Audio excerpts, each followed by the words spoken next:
तो जो भी साथी जनरल कंपटीशन की तैयारी कर रहे हैं, केमिस्ट्री से जहाँ से प्रश्न पूछा जाता है तो आप लोग करीब करीब जो आवर्त सारणी दिया गया है, इसमें जो तत्व है शुरुआती तत्व हाइड्रोजन, वहाँ से धीरे धीरे करके याद कीजिए। कम से कम 5 तत्व ही याद कीजिए और उसके बाद फिर अगले दिन 5 तत्व याद कीजिए। फिर पुराना को रिवीजन कीजिए। जैसे पहला तत्व हो गया हाइड्रोजन, उसके बाद हीलियम, लिथियम, बेरिलियम, बोरन, 5 याद कर लीजिए। उसके बाद फिर अगले दिन बोरन के बाद कार्बन से याद कीजिए। Carbon, nitrogen, oxygen, chlorine, neon, फिर 5 हो गया तो 10 हो गया। अब हाइड्रोजन से नियन तक 10 तक फिर रिवीजन कीजिए। फिर उसके बाद नियन के बाद sodium, magnesium, aluminium, silicon, phosphorus, यानी कि 11 से 15 तक हो गया। इसको रिवीजन कीजिए। फिर 16 में आ जाइए sulphur, chlorine, argon, potassium, calcium, 20 हो गया। फिर 5 याद करेंगे अगले दिन, 5-5 करके याद करना है। अब 20 तक तो हम लोग को याद हो गया है। 20 के बाद याद करेंगे 21 में scandium, titanium, vanadium, chromium, manganese, 25 तक हो गया।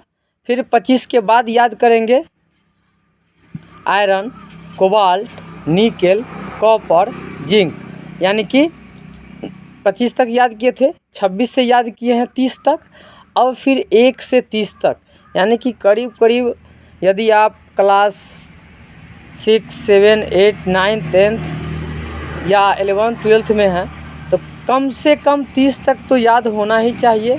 यानी कि हाइड्रोजन से लेकर के जिंक तक 1 नंबर परमाणु संख्या से 30 नंबर परमाणु संख्या तक जो तत्व है उसका नाम, सीरियली नंबर और तत्व जो है उसको एलिमेंट बोलते हैं। जैसे हम हाइड्रोजन बोले 1, तो हाइड्रोजन का परमाणु संख्या 1 हुआ, यानी कि हाइड्रोजन तत्व हुआ और उसका परमाणु संख्या यानी कि एटॉमिक नंबर 1 हुआ।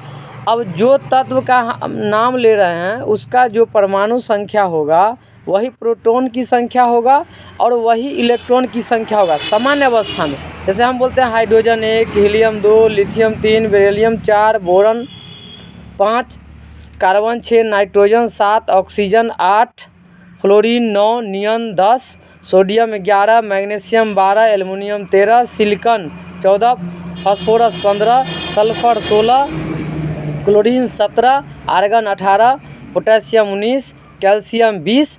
तो ऐसे करके जो हम तत्व बोलते हैं, तो जिसका जो सीरियली नंबर है वही परमाणु संख्या है और उसमें प्रोटॉन की संख्या उतना ही होगी जितना परमाणु संख्या है, उतना ही इलेक्ट्रॉन की भी संख्या होगी।